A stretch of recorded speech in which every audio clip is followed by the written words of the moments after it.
irmãos e irmãs que nos acompanham aqui nas nossas lives de todas as sextas-feiras, nossos amigos virtuais, nossos internautas.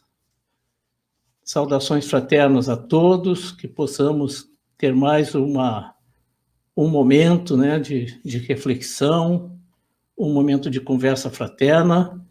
Temos aqui conosco a nossa querida amiga, nossa irmã Tânia Lopes Maier, né, Tânia, que é trabalhadora do Grupo Irmão Elio, que está abrigado, né, está agregado na Aliança Espírita Santa Mariense. É um prazer, Tânia, tê-la conosco, de você ter aceitado o nosso convite. É um grande prazer nós estarmos aqui, uma grande honra, trabalhando nesta casa que já nos acolheu presencialmente em vários momentos e que continua esse trabalho tão bonito e necessário neste momento em que estamos impossibilitados de estarmos ao vivo. Muito obrigado a todos, que tenhamos uma noite repleta de Jesus em nossos corações. Então, fique à vontade, Tânia, pode conduzir a nau cristã, você é a capitã a partir de agora. Tá bom, nós agradecemos. Então, nós escolhemos para falar na noite de hoje sobre a parábola do bom pastor, já que estamos numa live que tem como finalidade maior acalentar os corações nesses tempos tão difíceis. E a parábola do bom pastor está em João, capítulo 10, e também em Lucas, capítulo 15, com algumas diferenças. E eu vou ler rapidamente essa parábola para aqueles que não a conhecem, para depois nós podermos comentar, ou para aqueles que já a conhecem, mas estão esquecidos. Então, Jesus vai dizer assim: na verdade, vos digo que aquele que não entra pela porta no curral das ovelhas, mas sobe por outra parte, é ladrão ou salteador. Aquele, porém, que entra pela porta é o pastor das ovelhas. A este o porteiro abre, e as ovelhas ouvem a sua voz, e chama pelo nome as suas ovelhas e as traz para fora. E quando tira para fora as suas ovelhas, vai adiante delas, e as ovelhas o seguem porque conhecem a sua voz. Mas de modo nenhum seguirão o estranho, antes fugirão dele, porque não conhecem a voz dos estranhos. Jesus disse-lhes esta parábola, mas eles não entenderam o que era que ele lhes dizia. Tornou, pois, Jesus a dizer-lhes: em verdade vos digo que sou a porta das ovelhas. Todos quantos vieram antes de mim são ladrões e salteadores, mas as ovelhas não os ouviram. Eu sou a porta. Se alguém entrar por mim, salvar-se-á, entrará e sairá e achará pastagens. O ladrão não vem senão roubar, a matar, a destruir. Eu vim para que tenham vida e a tenham com abundância. Eu sou o bom pastor. O bom pastor dá sua vida pelas ovelhas. Mas o mercenário e o que não é pastor, de quem não são as ovelhas, vê vir o lobo e deixa as ovelhas e foge. E o lobo as arrebata e dispersa as ovelhas. Ora, o mercenário foge porque é mercenário e não tem cuidado com as ovelhas. Eu sou o bom pastor e conheço as minhas ovelhas, e das minhas sou conhecido. Assim como o Pai conhece a mim, também eu conheço o Pai e dou a minha vida pelas ovelhas.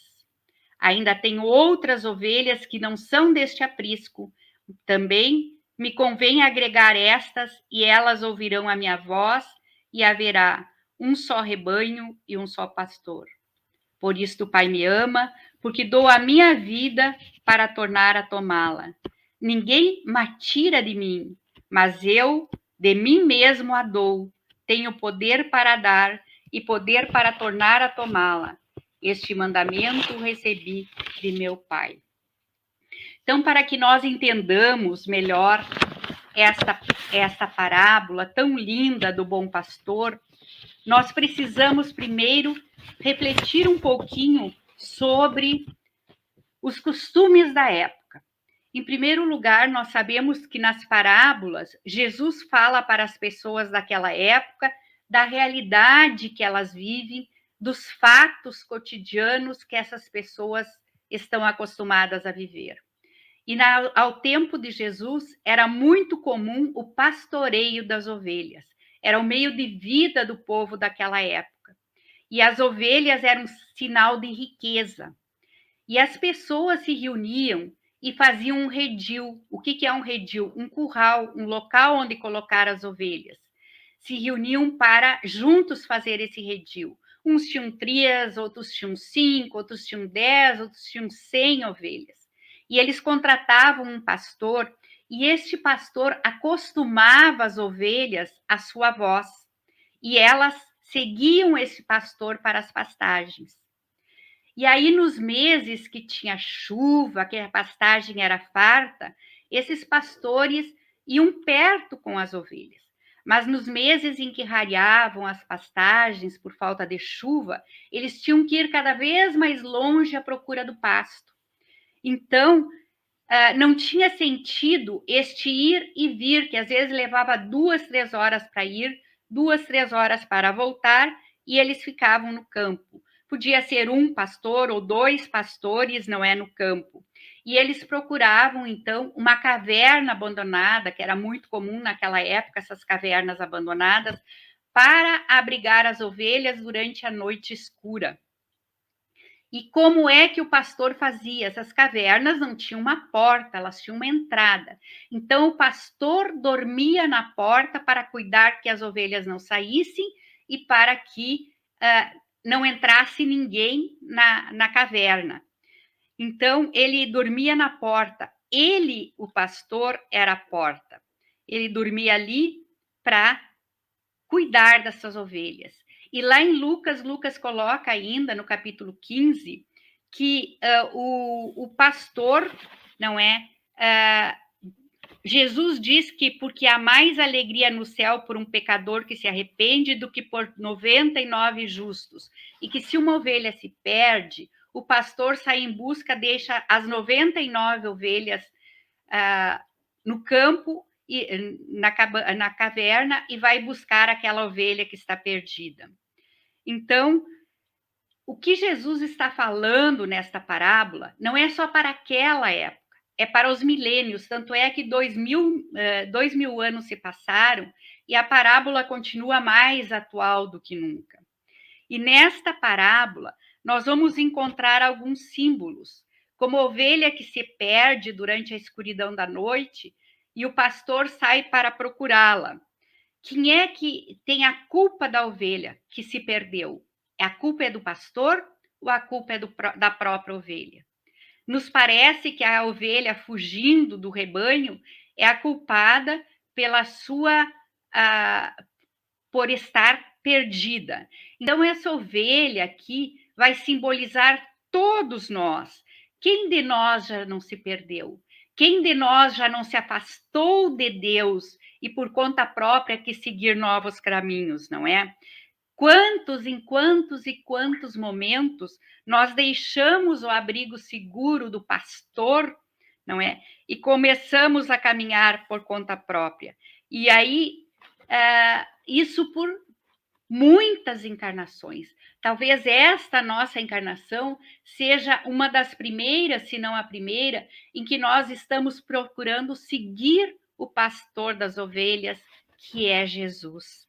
E aí, quando nós nos afastamos do pastor da ovelha, é que começam os nossos problemas.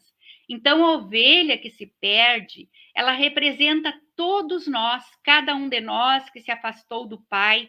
E aqui nós podemos lembrar também da parábola do filho pródigo, que cansado da sua vidinha boa, abandona tudo que tem, perde a sua herança, abandona a casa do Pai, que é Deus, e sai pelo mundo, perde seu tempo, desbarata o seu tempo, e depois, quando nada mais tem, ele pede para voltar para a casa do Pai.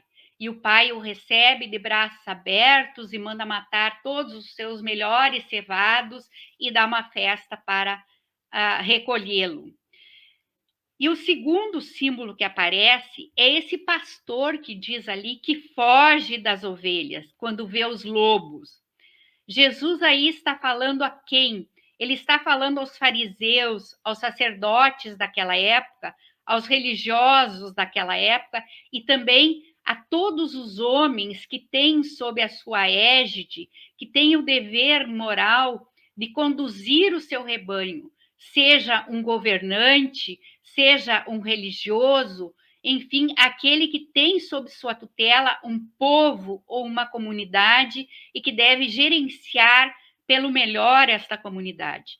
Então, são aqueles que se afastam quando o perigo chega e que são verdadeiros mercenários, como diz ali, o mercenário, que não é o pastor, ele foge quando chegam os cães famintos e os lobos.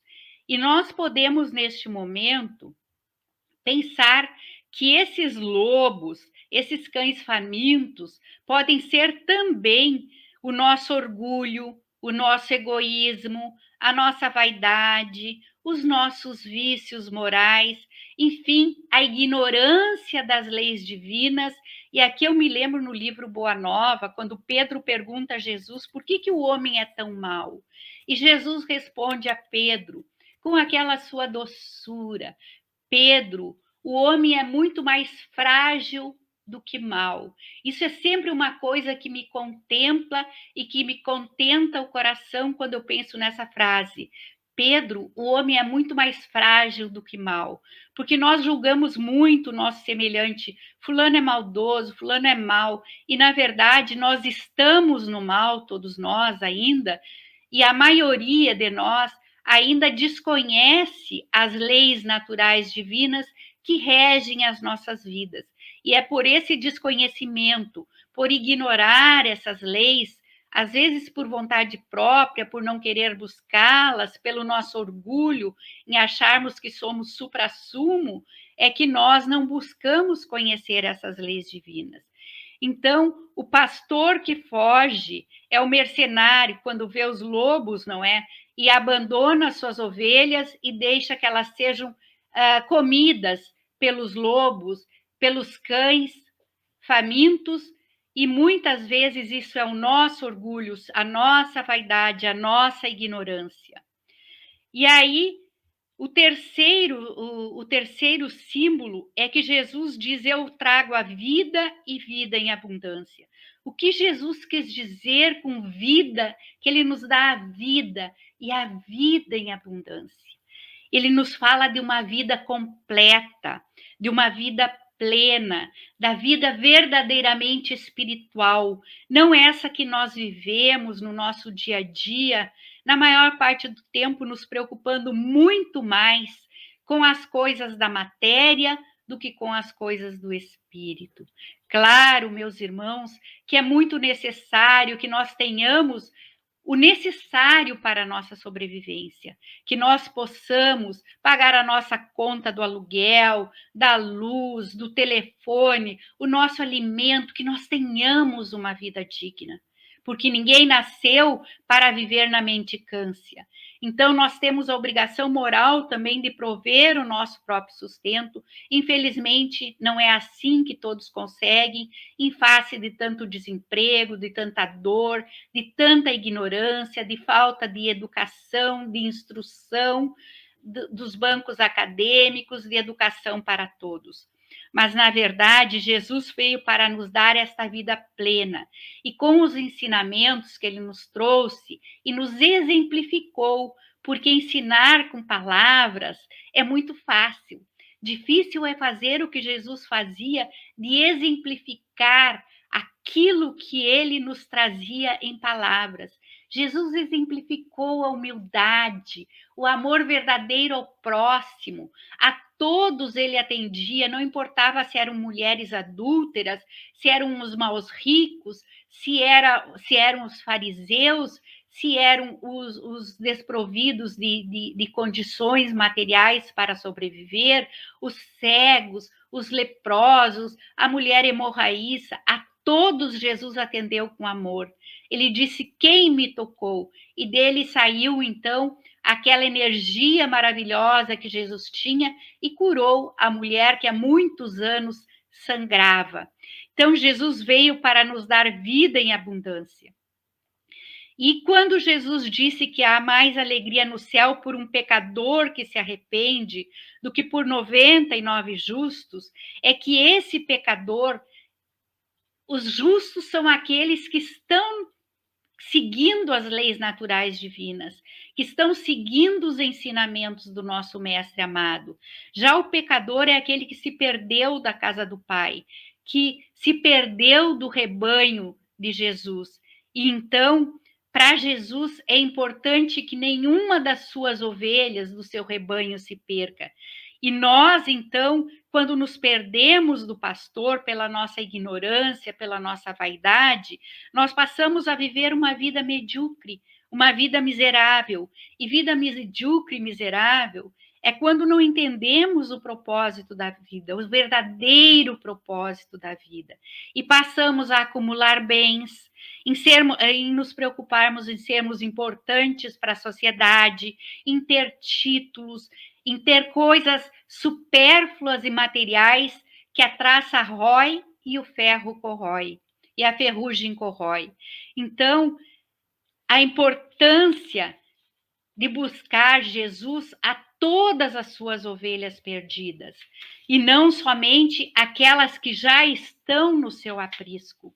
Então, creio que a frase mais importante desta parábola é quando Jesus torna a dizer: em verdade vos digo que eu sou a porta das ovelhas. O pastor era a porta porque dormia na entrada das cavernas ou na entrada do curral que eles construíam com pedras e colocavam espinhos em cima para que não fosse assaltada pelos lobos, pelos cães, pelos ladrões. Então, Jesus diz: em verdade, eu sou a porta das ovelhas. O que Jesus quer dizer? Olhem o consolo maravilhoso que o nosso Mestre amado nos traz quando nos diz: eu sou a porta das ovelhas. Ele está sempre cuidando de cada um de nós. Ele não dorme enquanto nós estamos separados do seu rebanho. Ele nos cuida, ele nos protege, ele nos trouxe ensinamentos maravilhosos, ensinamentos cristãos.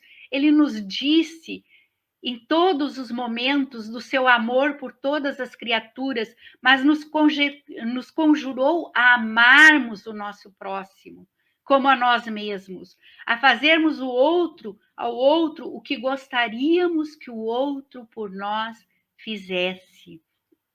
Então, nós estamos muitas vezes esquecidos na nossa tristeza, no nosso desespero, nos sentimos desamparados, nos sentimos perdidos, porque achamos que estamos sozinhos na nossa caminhada evolutiva.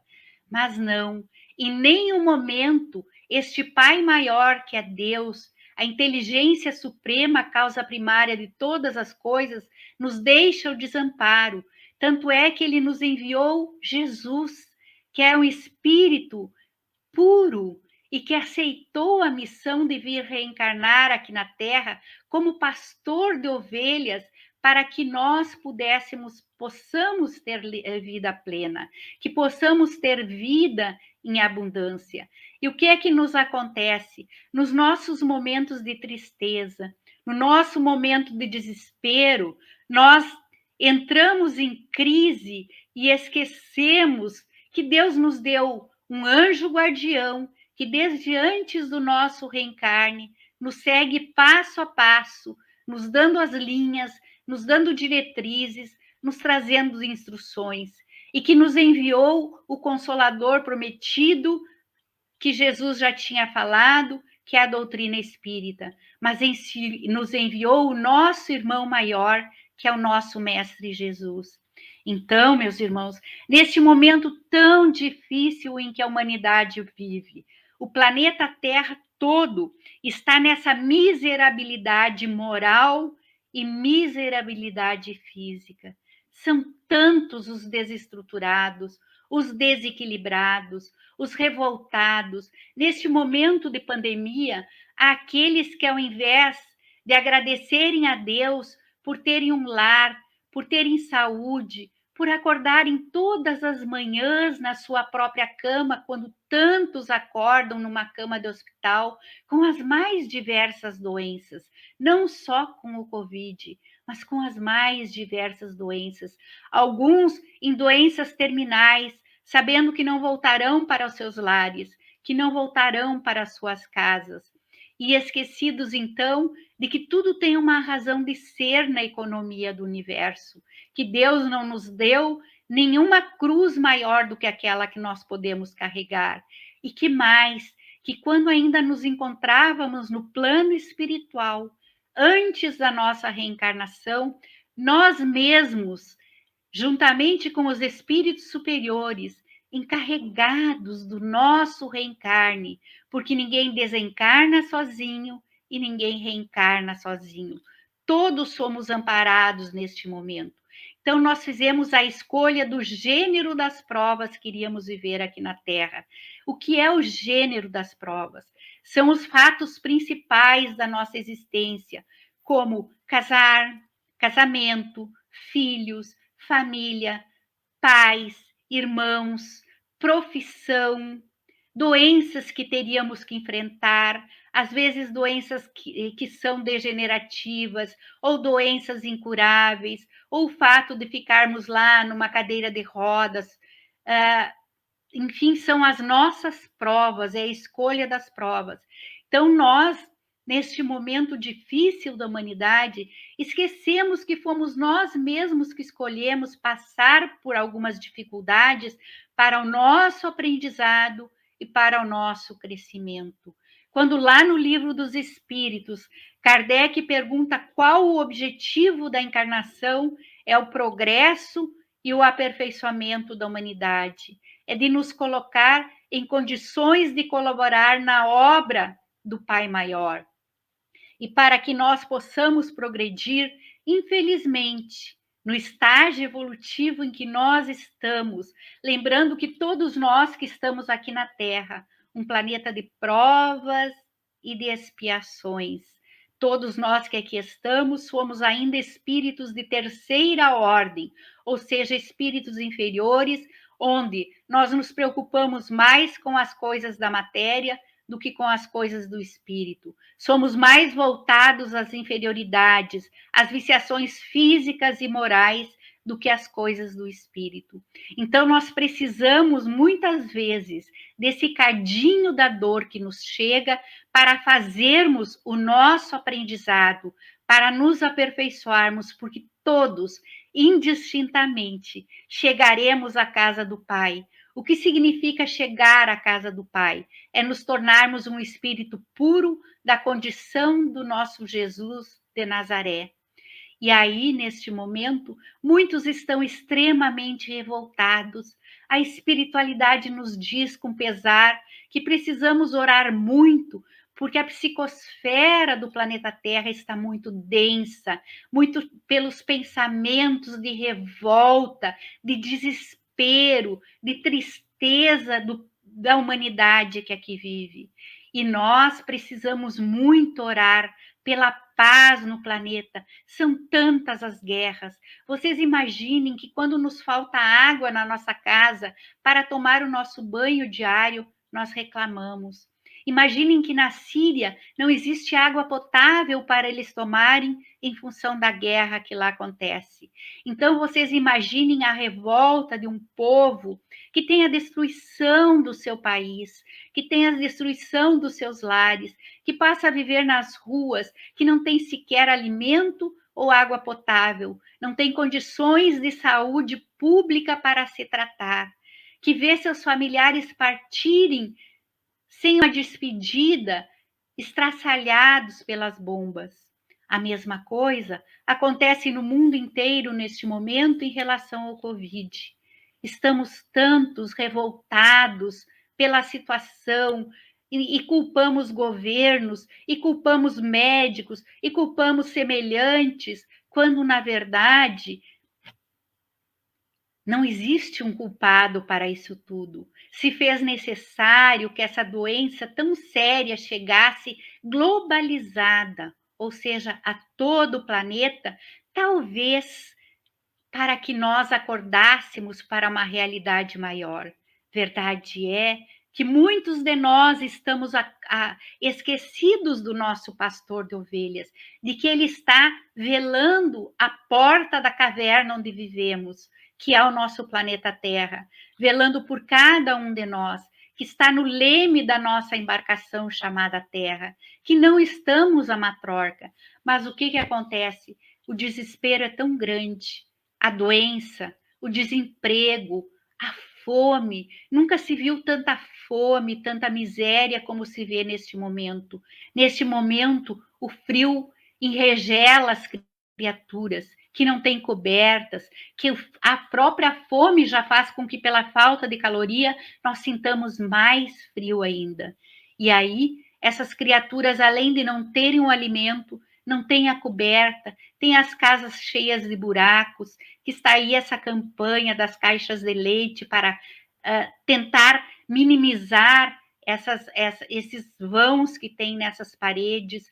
Então, são tantos os desesperados, meus irmãos, tantos os tristes, os depressivos, os que perderam os seus empregos e que não têm mais como manter a sua casa, a sua família, mães, como nós vimos na televisão, no Jornal do Almoço, uma mãe com seus 3 filhos que não conseguiu mais pagar o seu aluguel, comprar a sua comida, estava numa barraquinha, está numa barraquinha na calçada, com as 3 crianças vivendo da mendicância. E ela disse assim, que saudades de abrir uma torneira e ver sair a água. Então, meus irmãos, a situação é realmente muito drástica, mas nós não podemos perder a esperança, nós não podemos perder a fé nesse pastor que nos cuida, que está à nossa porta a todo momento. Ele não esquece de nós em nem um momento. Nós é que nos esquecemos de Deus e nos esquecemos do nosso mestre amado e entramos nessa crise de desespero e de quase desequilíbrio mental muitas vezes.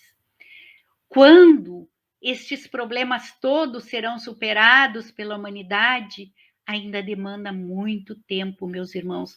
Não julguemos que tudo isso que está acontecendo no nosso planeta, a miséria, a fome, a guerra, o desemprego, a Covid, que seja uma entrada no mundo de regeneração. Estamos muito longe do momento da regeneração e estamos longe pelo nosso livre-arbítrio, pelo livre-arbítrio da humanidade.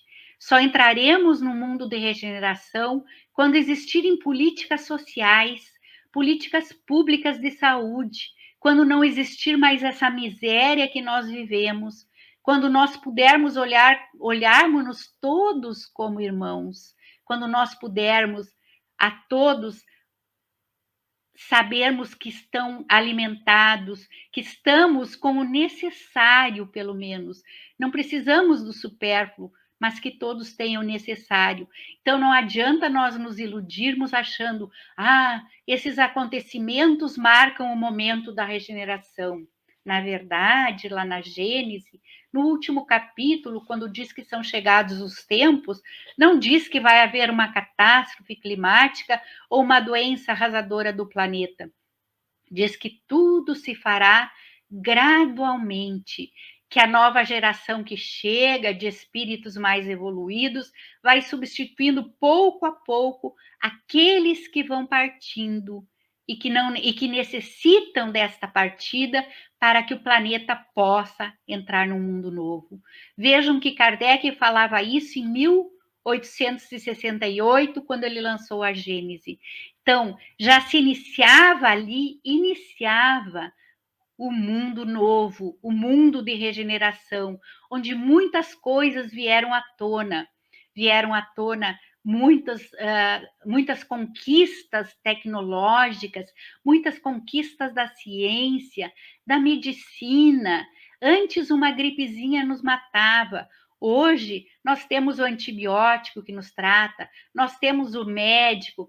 Antes, nós não tínhamos condições de tratar uma varíola, de tratar um sarampo. Enfim, foram descobertas vacinas que pouco a pouco foram melhorando a qualidade de vida, a qualidade de saúde da humanidade. E nós dizemos que o planeta não progride. Parece-nos, num primeiro momento, que pela maneira como as coisas correm, onde existem tantos estupros, tantos crimes hediondos, como hoje, infelizmente, vimos aquela mãe que colocou o seu filhinho numa maleta e o jogou nas águas do rio, lá em Imbé. São irmãos nossos tão necessitados, que em vez de nós julgarmos uma mãe que faz um ato como esse, nós temos que orar por ela. Porque com certeza o nosso pastor, que permanece à nossa porta, permanece também à porta dessa mãe. Pedro, os homens são muito mais frágeis do que maus. Essa mãe certamente está com algum descompasso mental, com algum descompasso na sua psique, e por isso realizou um ato como esse, porque uma pessoa saudável mentalmente não vai fazer isso com o próprio filho. São aquelas pessoas que chegaram ao fundo do poço da degeneração íntima, do sofrimento íntimo. Nós não temos que julgar ninguém, nós não sabemos como foi a vida no ventre desta pessoa, como ela foi recebida na sua reencarnação, como foi a sua infância, foi jogada na rua, foi rejeitada, foi tratada com amor. Então, como diz Joana de Ângeles, nós só poderíamos julgar quando nós conhecêssemos todas as vidas passadas e toda a vida presente. E nós não conhecemos sequer a nossa própria vida presente, que fará a dos outros. Então, que não julguemos, não julgueis, não julgueis, nos diz o Evangelho.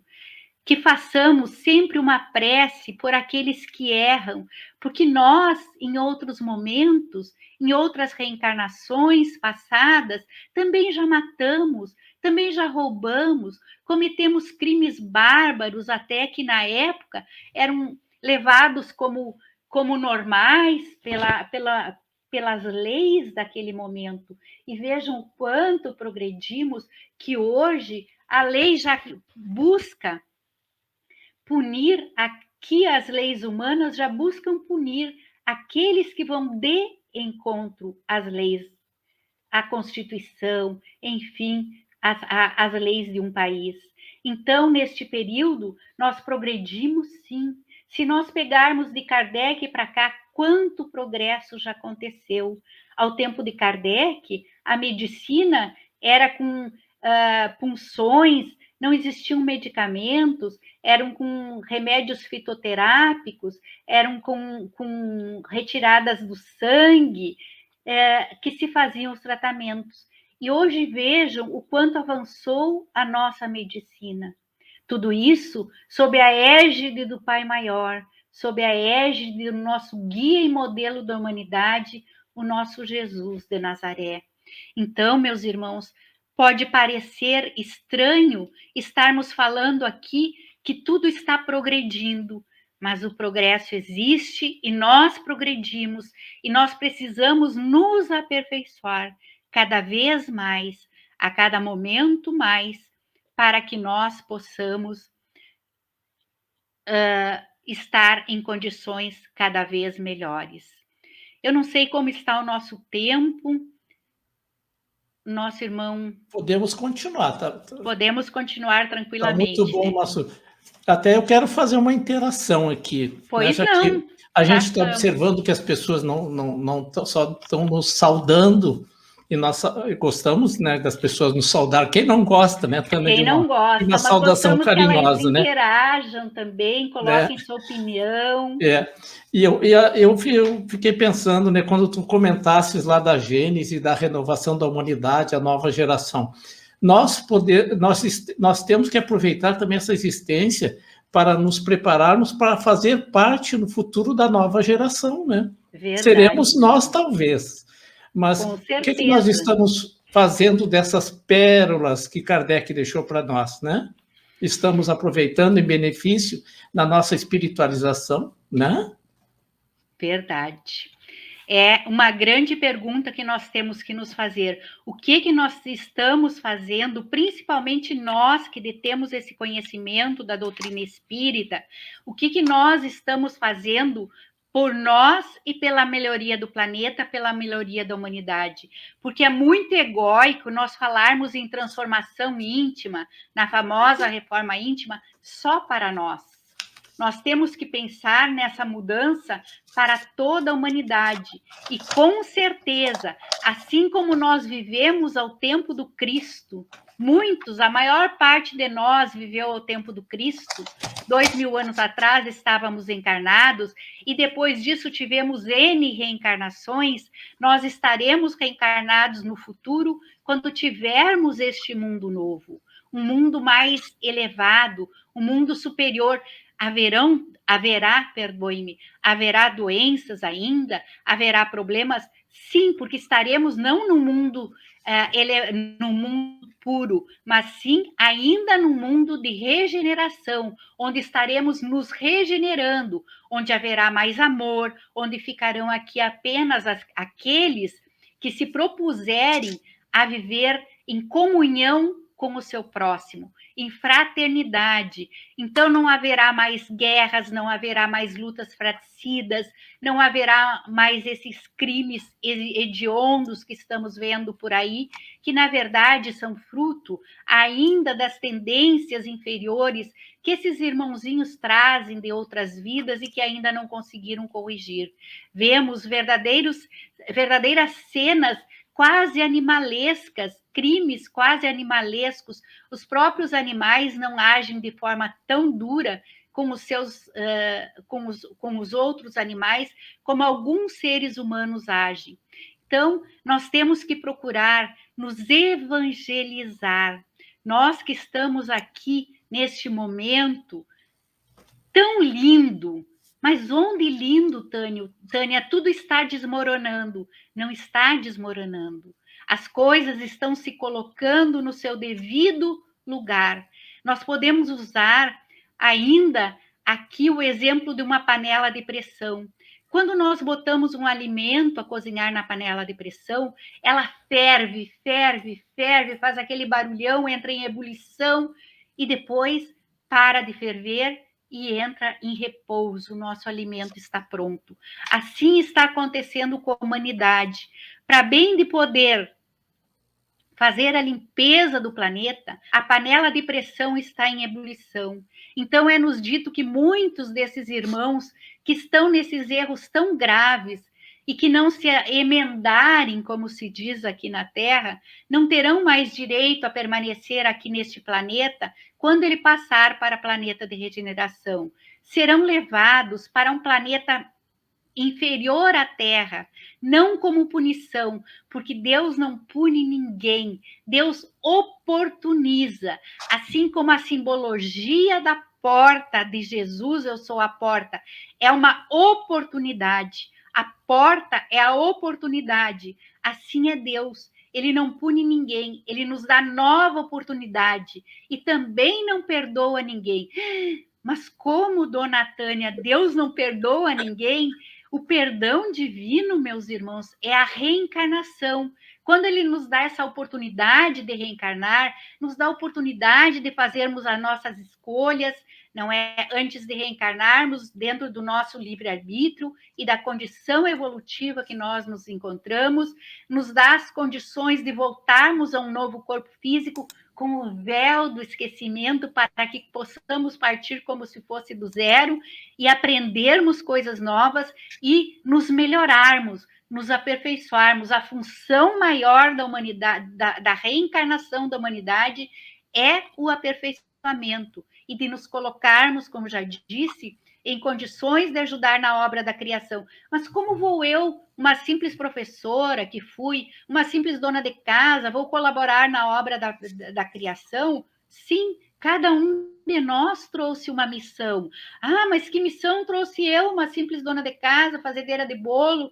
Não sou presidente da República, não sou diretora da minha escola, não trouxe missão nenhuma. A nossa missão é de acordo com a nossa necessidade evolutiva e com o nosso grau.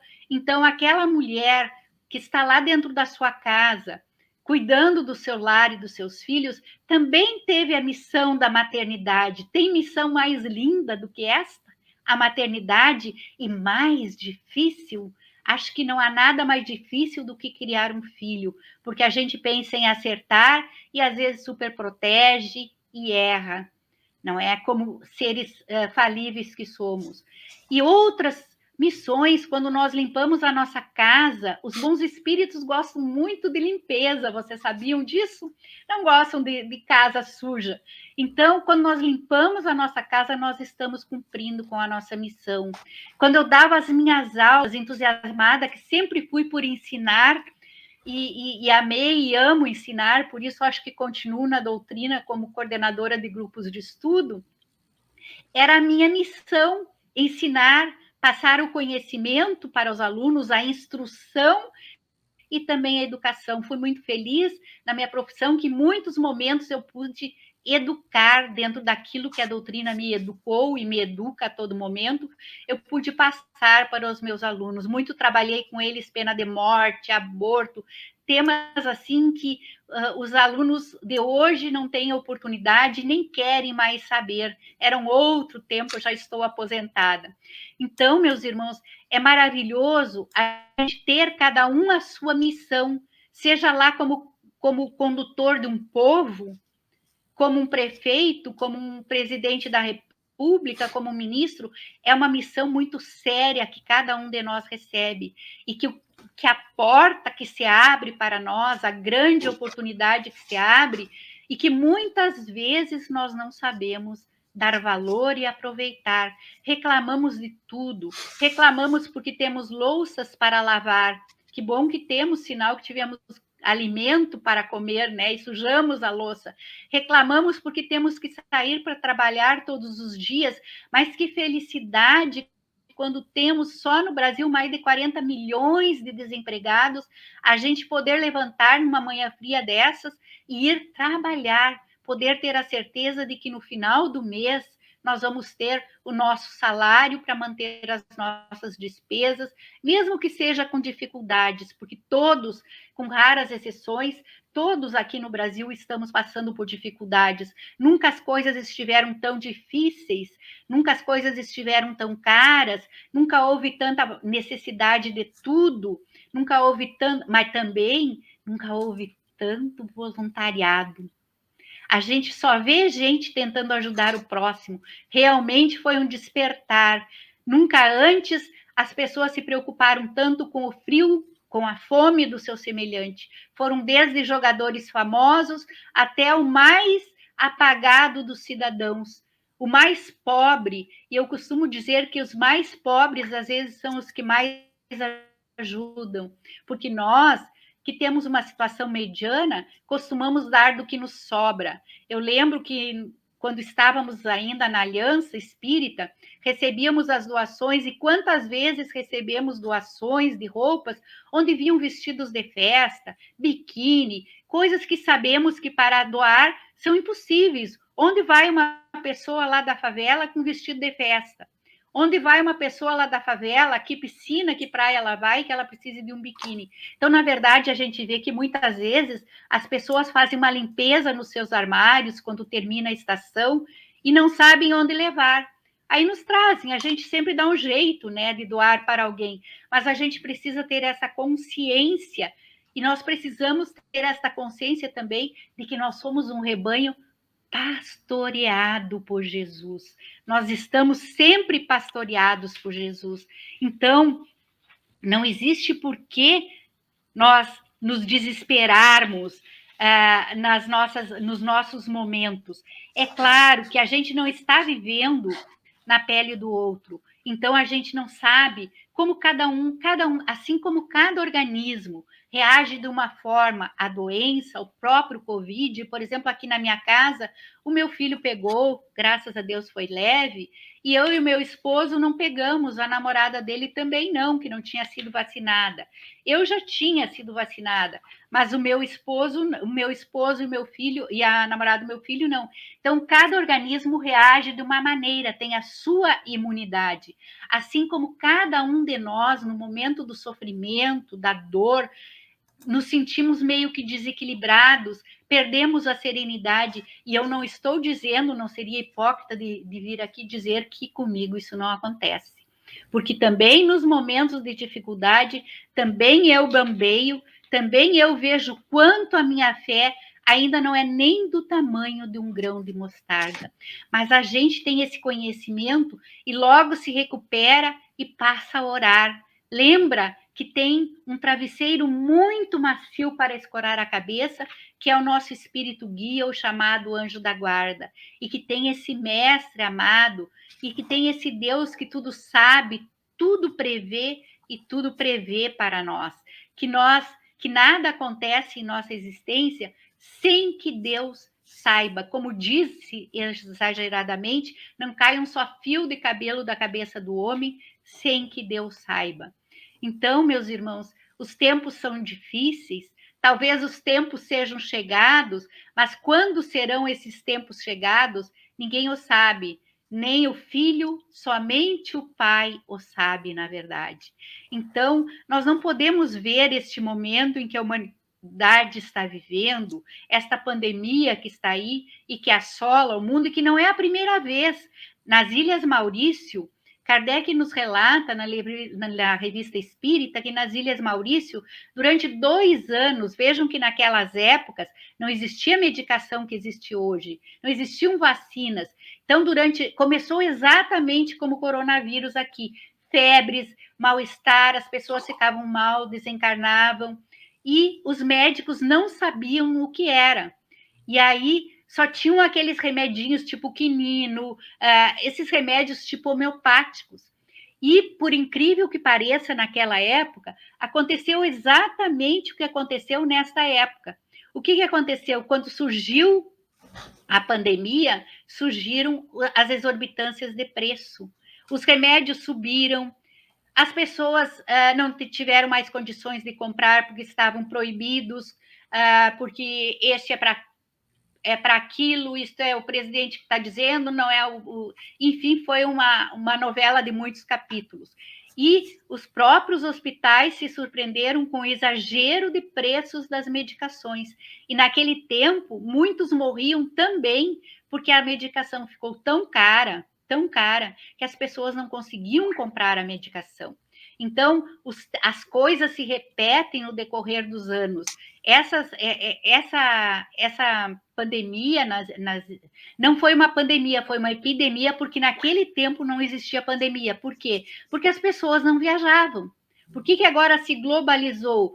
Porque começou lá na China, um viaja de avião, outro viaja de a pé, outro de carroça, outro de cavalo, como se diz na gíria, e o vírus se esparramou pelo mundo todo e continua se esparramando pela nossa incúria. E naquele tempo não ficou nas Ilhas Maurícias, mas foram 2 anos de epidemia e de desencarnes e de muito sofrimento para a população. Dava aqueles febrões, dava uns tremores e as pessoas... Depois veio a gripe espanhola, que também foi uma gripe que matou milhares de pessoas. Então, essa não é a primeira vez que uma epidemia, transformada agora em pandemia, em globalização, acontece. E quando essa pandemia vai passar? Quando Deus quiser? Não, Deus não quis que a pandemia surgisse. A pandemia surgiu porque os homens agiram de forma que a pandemia surgisse, seja pelos pensamentos, seja pelas atitudes, seja por ações que não sabemos até hoje ao certo como foi que esse vírus surgiu, mas certamente se ele fugiu de um laboratório, ele fugiu, ele não foi lançado como uma arma química, porque também atingiria eles. Então, meus irmãos, esse vírus vai sumir quando? Quando o nosso livre-arbítrio permitir. O que é livre-arbítrio? Liberdade de agir e de pensar. Hoje estava olhando o Jornal da Sete, que deu mais cedo, Gramado está tomado de turistas, que vieram de toda parte do Brasil, lá de cima principalmente, para curtir o frio e a neve. Meu Deus, será que nós não podemos, num momento tão drástico, que está surgindo uma nova cepa, nós não podemos nos controlar e esperar em casa? Então, a disseminação do vírus é pela nossa própria incúria. Quantas vezes aqui em Santa Maria mesmo, a polícia teve que dispersar, como numa noite ali perto do Rosário, do bairro Rosário, mais de 400 pessoas, 400 jovens, que deveriam ser os primeiros, mais cabeça aberta, precisamos nos cuidar, precisamos cuidar da família, e estavam na noite bebendo, enfim, conversando. Tudo bem, a gente sente falta dos amigos, eu sinto uma falta imensa de estar lá na Aliança, nos trabalhos presenciais, com o público, de abraçar os meus colegas. Quem não sente falta de um abraço? Impossível, não é, Ney? Mas temos que nos controlar neste momento e esperar, porque nada passou ainda. Está diminuindo em função da vacina, a vacina ainda chega a passos de tartarugas, vai diminuindo cada vez mais, assim como aconteceu com a gripe H1N1, só que a gripe não era tão drástica assim, não é? Matou algumas pessoas aqui no Brasil, principalmente no Rio Grande do Sul, mas não foi tantas. E não chegou a virar uma pandemia, não se globalizou. Mas aos poucos tudo vai se normalizar quando nós nos normalizarmos. Somente assim. Amiga, somente, diga. Nós temos que encerrar. Isso. Está muito bom a conversa, né? A gente às vezes pensa que é um monólogo, né, Tânia? Mas na realidade é um diálogo. Só que nós que estamos assistindo virtualmente, os irmãos que estão nas suas casas, eles estão dialogando com a Tânia. Porque à medida que a Tânia lança uma ideia, lança uma proposta, lança uma mensagem, Tânia, as pessoas começam a dialogar pelo pensamento, começam a refletir. Essa é a finalidade. Então, é a grande proposta que Kardec nos convida, raciocinar o que a gente ouve, né? Para poder racionalizar, para poder digerir, reter o útil, e com certeza a doutrina espírita ela é luz no nosso caminho, né? São aquelas verdades que Jesus nos diz: conhecereis a verdade e ela vos libertará. Agradecemos, Tânia, de coração, que entregues o nosso abraço fraterno a todas as irmãs e companheiras, né, lá do Grupo Irmão Eli, onde já estivemos tantas vezes lá, fazendo Exatamente. A divulgação da doutrina espírita, né, que é um trabalho que fazemos, como você está fazendo, com imenso prazer. Então, em nome do Consolador Prometido, da direção, dos trabalhadores, eu te agradeço pela tua disponibilidade, te agradeço pela mensagem que tu deixasses aqui, pelas sementes que tu lançastes nesta noite. Nós é que agradecemos a ti, ao Consolador Prometido, e então deixamos mais uma vez essa proposta, não é? Que nós somos as ovelhas pastoreadas por Jesus e que as palavras de Jesus são o nosso alimento espiritual, que não esmoreçamos nas nossas caminhadas. Uma boa noite a todos e que assim seja. Obrigado. Amigos e amigas, então estamos assim encerrando mais uma Pétalas de Esperanças. Na próxima sexta-feira estaremos novamente com mais um convidado, uma convidada, para mais uma reflexão de um tema à luz da doutrina espírita. E pedimos então que Jesus, o bom pastor, possa estabelecer com seu amor, estabelecer a paz, estabelecer a harmonia na nossa casa íntima, em nossos corações, a sede das nossas emoções. E nós, estando em paz, possamos estabelecer a paz com aqueles que conosco convivem, inundar nossos lares de bons fluidos e seguirmos em frente, até o dia que o Pai Maior nos chamar e que possamos sermos reconduzidos ao aprisco de Jesus.